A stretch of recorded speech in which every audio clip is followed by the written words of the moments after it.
Hello and welcome to the Mythical Ireland podcast. My name is Anthony Murphy. You're very welcome. Now, if you haven't heard our previous podcasts, you may be interested in doing so over at youtube.com/Mythical Ireland, where all the videos and podcasts are available. And if you're not too familiar with Mythical Ireland, you may be interested in visiting the website, which is at www.mythicalireland.com. And Mythical Ireland also has a substantial presence on social media. You may also be interested in our Facebook page, facebook.com/Mythical Ireland, and also look up the Mythical Ireland community on Facebook. We're on Instagram and Twitter as well. Now, if you haven't come across them before, you may also be interested in our regular weekly series called Live Irish Myths. That began at the beginning of the COVID-19 lockdown in March. There were 102 daily episodes during the lockdown, and then the series went weekly. Currently, we are on episode 126.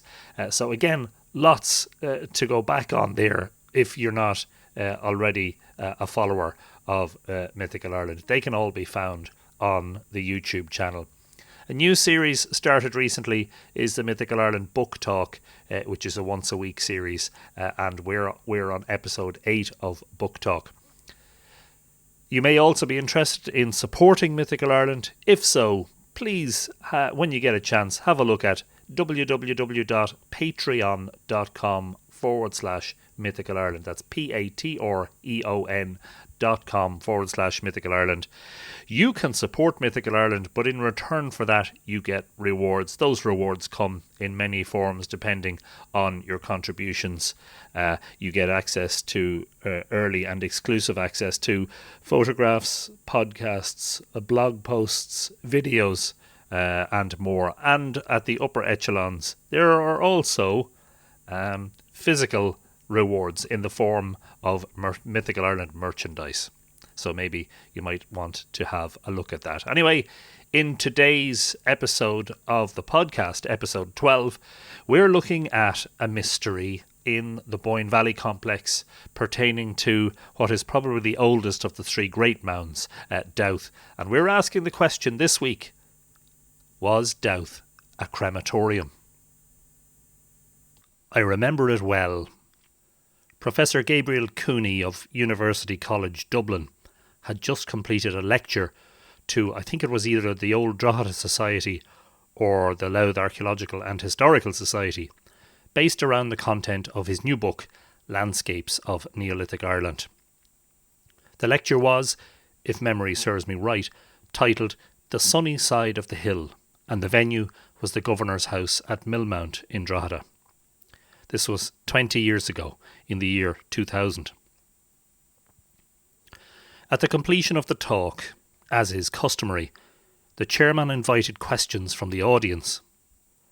The lecture room in the Governor's House is not a huge space, so when 50 or 60 people are there, it is packed such that there is standing room only. A man who was well known to all and sundry, Dermot Fairclough, raised his hand to ask a question. Dermot was a local historian and folklorist who was known by the moniker the Country Fella. At the time of the lecture, which I think, as I said, was about the year 2000, which was the year Gabriel Cooney's book was published, Dermot would have been in his late 80s. He had been born before the Great War, had lived through the Easter Rising of 1916, and could vividly remember the Irish Civil War. His question prompted at least a few turned heads, and in those early days of my own research into the mythology and archaeology of Brú na Bóinne, I can safely say I was intrigued. Was Dowth a crematorium? He asked. Dermot had a sometimes sardonic sense of humour, and was certainly more than capable of raising a chuckle or two with his wry commentary on matters historical as well as current affairs.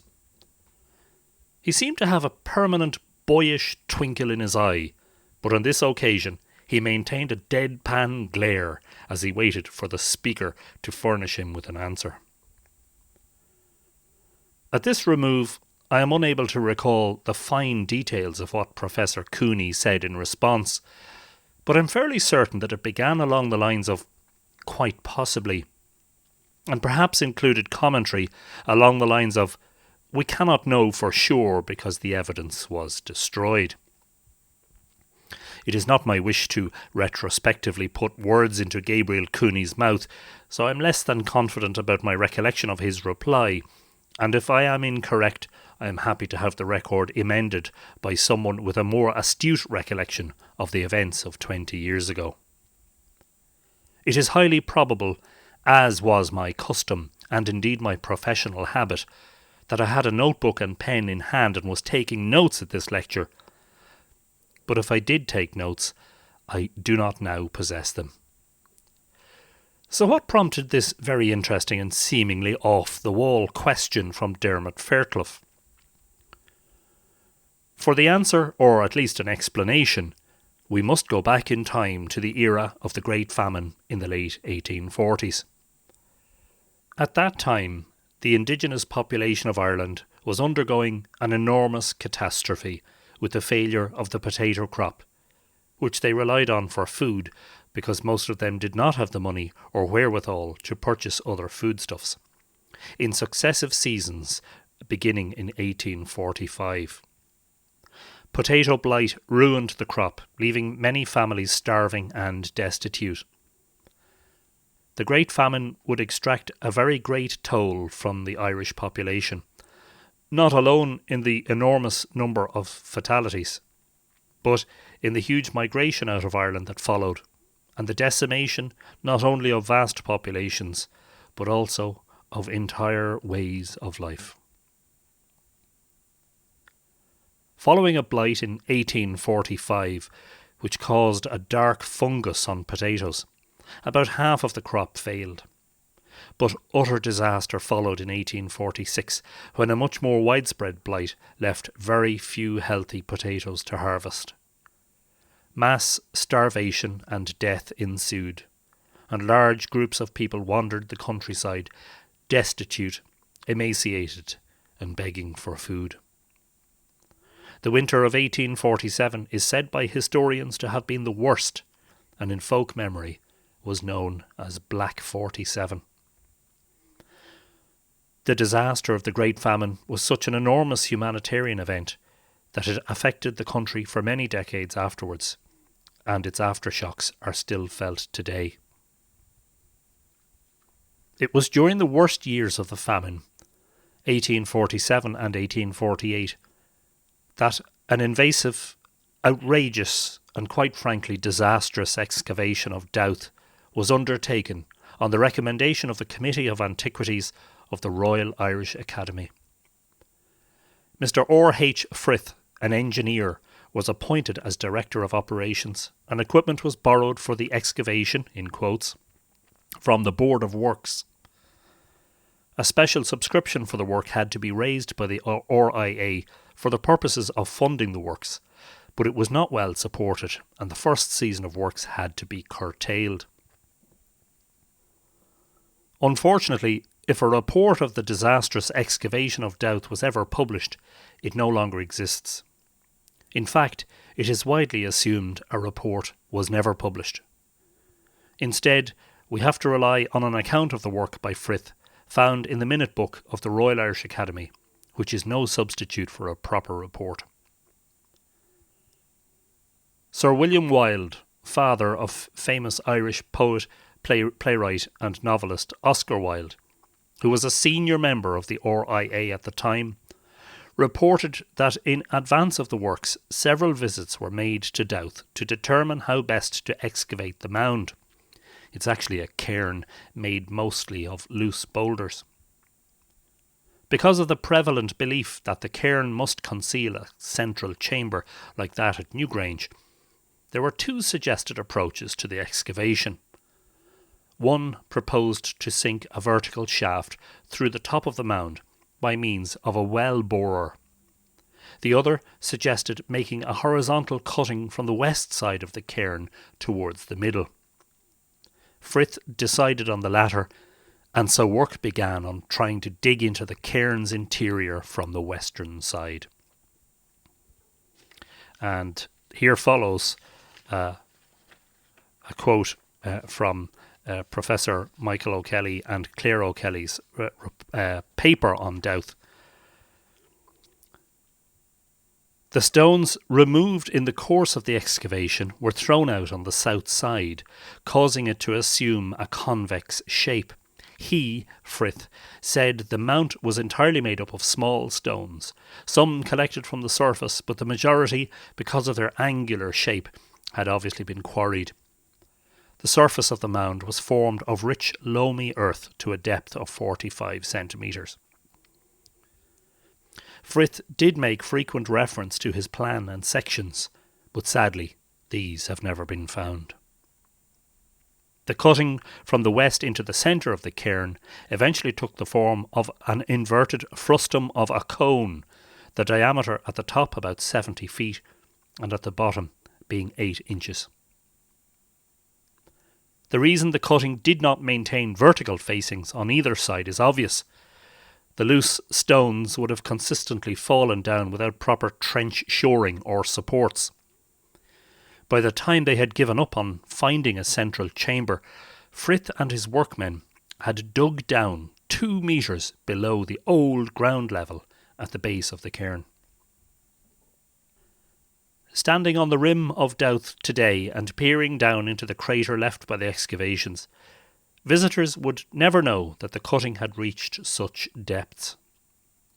We can only count our blessings that they stopped this devastating vandalism when they did.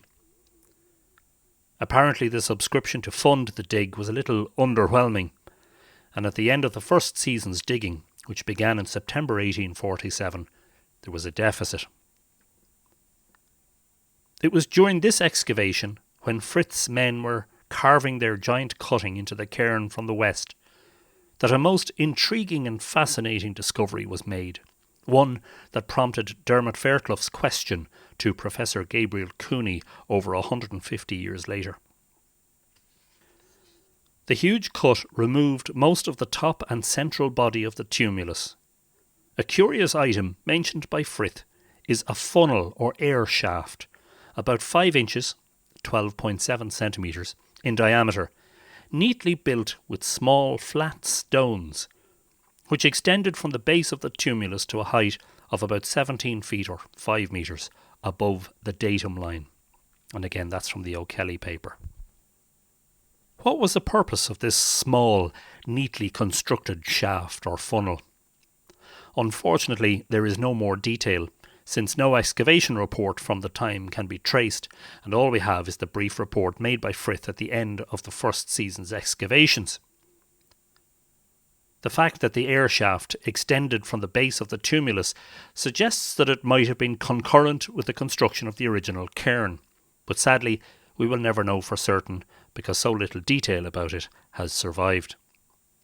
And remember too that in doing the dig the way they did before the advent of modern archaeological techniques, they basically destroyed the layers of stratigraphy and the evidence that today's archaeologists would find invaluable in trying to determine the purpose of this feature.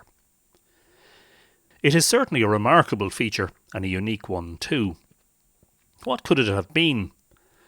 Much has been made about narrow shafts in the Great Pyramid of Giza in Egypt. Suggestions that they might have provided ventilation during the construction of the monument are problematic, since the shafts do not run all the way to the outside of the monument. Another suggestion which has gained much attention is that the shafts were tunnels to the stars, allowing the king's soul to travel to stellar realms after death. The difficulty with the Dowth shaft, as it is all too briefly described in Frith's manuscript, is that it apparently begins at ground level and leads nowhere. No evidence of a passage or chamber at ground level in the centre of the mound was found. Only this mysterious 5-inch wide shaft or tunnel or chimney. Here is Frith's account of it in its entirety. In the centre of the mound, a curious funnel or air shaft was discovered, about 5 inches in diameter, neatly built with small flat stones. This was reached about 17 feet from the datum line and reached to the base of the tumulus. It did not appear to have any connection with any chamber or building which could afford any information as to the probable use for which it was designed. Frith further adds that, above this funnel and near the surface of the mound, several human bones were found, which, with the articles already noticed as having been found in the chambers, were deposited in the museum of the Academy. One wonders if these articles and bones might shed some light on this mystery through modern forensic scientific analysis. But the fact that they were found near the surface of the cairn and the funnel only extended to 17 feet above the datum line suggests that the two are not connected. The late Dermot Fairclough's suggestion that Dowth might have been a crematorium is undoubtedly based on the former existence of this interesting stone shaft, which one might, in other circumstances, imaginatively describe as a chimney. However, since it was not connected to any chamber or archaeological feature of note such as a pit or stone-lined kiln or something similar, one has to assume its function was symbolic rather than practical. It is such a great shame that so-called archaeologists of the 19th century undertook such damaging, nay vandalistic excavations, destroying precious stratigraphic evidence that would be vital to today's scientists in disentangling the story of Dowth and its mysterious mini-chimney.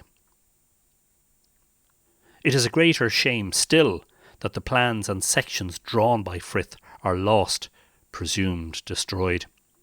Perhaps they will turn up some day, but I can only imagine that exhaustive searches of the Royal Irish Academy archives have been carried out to no avail. Because many bone fragments found in Neolithic passage tombs in Ireland were cremated, one has to assume that these cremations were carried out in close proximity to the great monuments in which they were found. However, it hardly seems safe or practical that such cremations would take place in the interior of these stone monuments. It makes more sense that they took place out in the open air, allowing the smoke to billow off into the atmosphere. At the Fornox complex, also in County Meath, some 9 miles or 14.5 kilometres southeast of Dowth, the monument known as Fornox 2 contained what archaeologists describe as a cremation trench. Cremations took place there, and perhaps the cremated material was then taken for deposition in another monument such as Fornox 1, where such deposits were found. The truth about Dowth is that unfortunately we will never know what the purpose of the mysterious shaft was, and we may never be able to answer Dermot Fairclough's question, asked in all seriousness 20 years ago at the lecture in Drogheda. Was Dowth a crematorium? We will never know.